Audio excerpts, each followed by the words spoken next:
Welcome to Positif Catatan. Tara.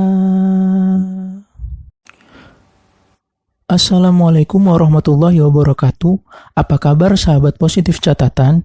Di episode kali ini kita akan membahas sebuah buku yang pertama terbit pada tahun 2010 lalu dan menjadi salah satu buku mega bestseller di Indonesia.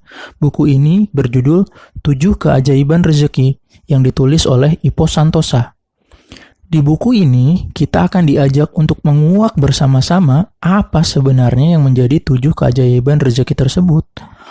Maka dari itu, tanpa berlama-lama, Positif Catatan akan coba merangkum dan menyampaikan poin pentingnya kepada kalian semua. Keajaiban pertama, sidik jari kemenangan. Selayaknya sebuah sidik jari, setiap orang adalah unik.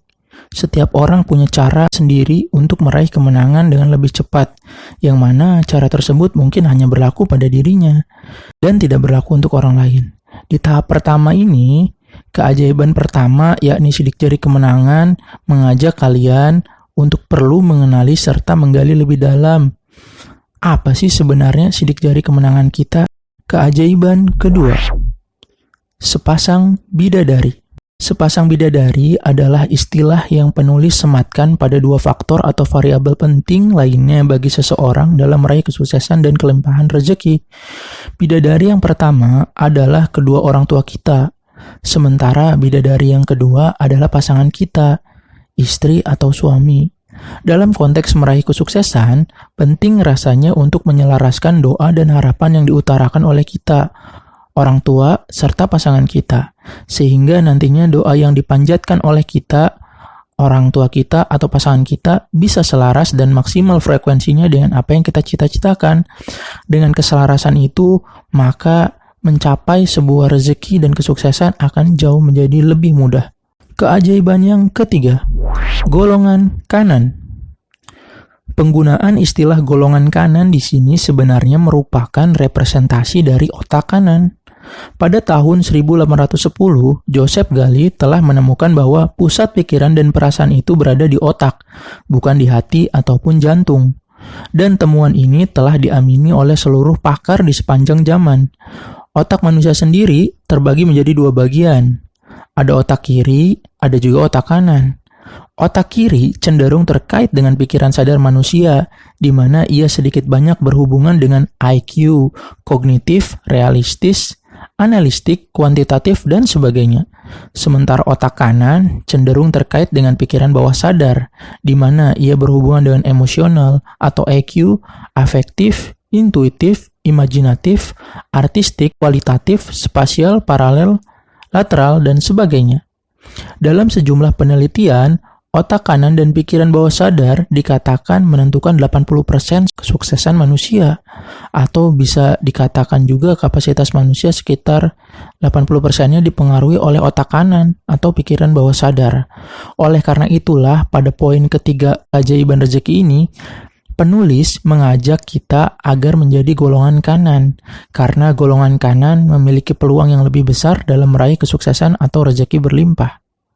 Keajaiban yang keempat, simpul perdagangan.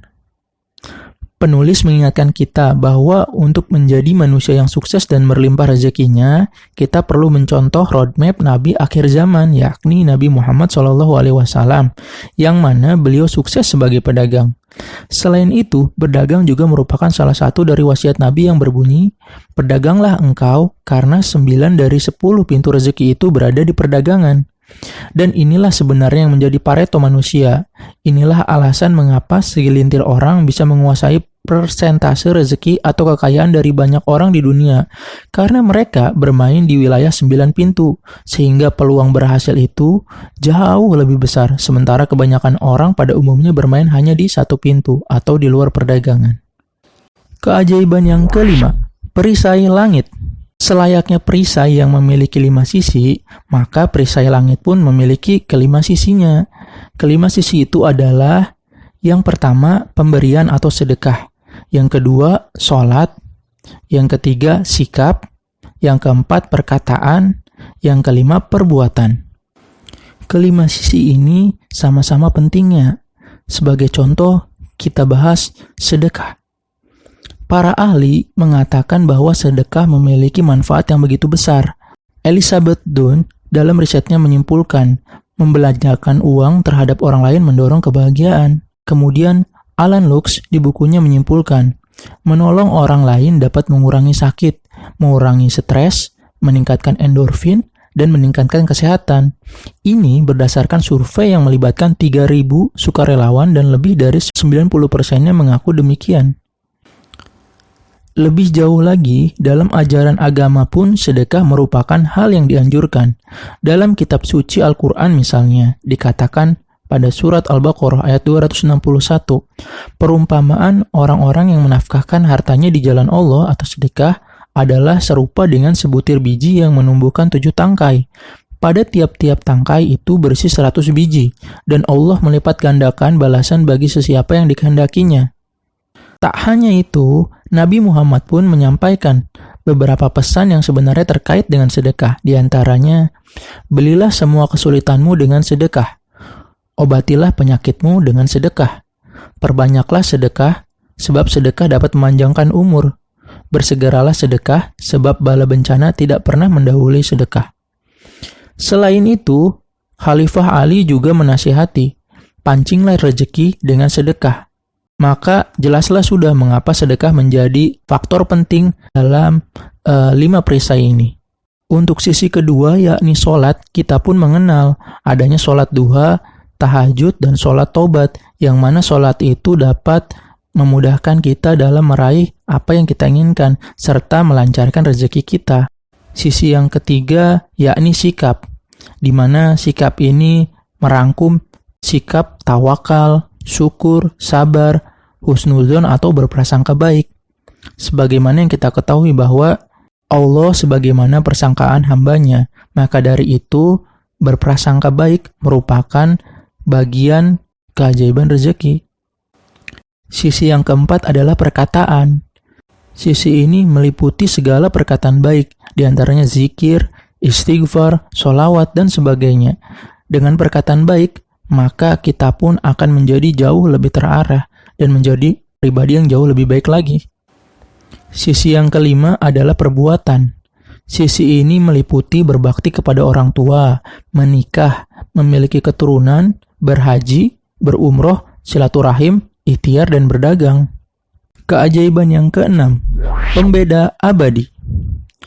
Pada bagian keenam ini, penulis kembali mengingatkan kita lagi agar kembali kepada fitrahnya diri kita sendiri, kembali pada keutamaan diri kita atau pembeda diri kita.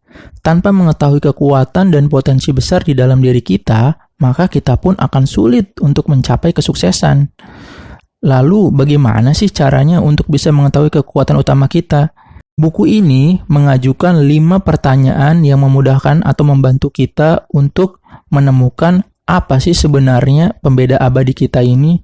Pertanyaan yang pertama adalah, apa yang paling Anda minati? Walaupun minat belum tentu menjadi kekuatan atau pembeda abadi Anda, namun kadang-kadang itu mencerminkan.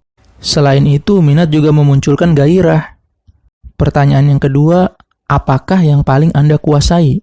Setidaknya dibandingkan orang-orang di sekitar Anda dianggap lebih menguasainya. Pertanyaan yang ketiga, apakah sesuatu yang Anda minati dan kuasai itu menghasilkan? Pertanyaan keempat, apakah sesuatu yang Anda minati dan kuasai itu membahagiakan? Dan yang terakhir, apakah itu sesuai persepsi publik kepada Anda? Keajaiban yang ketujuh, pelangi ikhtiar. Sebagai warna pelangi yang memiliki 7 warna indah, merah, jingga, kuning, hijau, biru, nila, dan ungu, maka pelangi ikhtiar pun terdiri dari 7 bagian. Bagian yang pertama adalah impian. Ingatlah, segala sesuatu itu serba mungkin, maka dari itu mulailah bermimpi. Yang kedua, tindakan. Ibarat sholat, niatnya cukup sekali, tapi kemudian gerakannya butuh berkali-kali. Seperti itu juga DNA kesuksesan. Dreamnya cukup sekali, tapi actionnya berkali-kali. Dan ingatlah, salah satu ciri otak kanan adalah spontan dan action oriented, atau berorientasi pada tindakan. Jadi, tindakan di sini sangat penting. Yang ketiga adalah kecepatan. Ingatlah, hanya dengan kecepatan David mampu menaklukkan Goliat. Maka dari itu, penting bagi kita untuk memanage waktu dengan baik. Karena begitu banyak di luar sana orang yang tidak dapat memanage waktunya dengan baik, sehingga waktunya terbuang dengan sia-sia. Yang keempat, keyakinan. It can be miracle if you believe. Keajaiban akan terjadi jika Anda meyakininya. Yang kelima adalah pembelajaran. Tidak ada kemenangan tanpa pembelajaran. So, janganlah takut untuk gagal. Karena kegagalan sesungguhnya adalah pembelajaran menuju kesuksesan. Yang keenam adalah kepercayaan. Kepercayaan atau integritas merupakan faktor yang penting. Tanpa adanya kepercayaan atau integritas, maka sulit bagi Anda dipercaya oleh orang lain. Dan kurangnya integritas atau kepercayaan ini akan menjauhkan kita dari kesuksesan. Poin yang ketujuh, keikhlasan. Jangan cepat-cepat menilai suatu hasil. Terkadang, hasil mungkin tidaklah selalu sesuai dengan apa yang kita harapkan. Namun demikian, tetaplah ikhlas dan teruslah semangat untuk berproses. Itulah ketujuh keajaiban rezeki. Dengan terus berproses dan menerapkan ketujuh poin keajaiban rezeki itu, mudah-mudahan kita semua menjadi orang-orang yang sukses dan dilimpahkan rezekinya suatu hari nanti. Terima kasih sudah menonton. Sampai jumpa di episode berikutnya. Wassalamualaikum warahmatullahi wabarakatuh. Terima kasih sudah menonton. Jangan lupa follow dan subscribe channel ini. Terima kasih.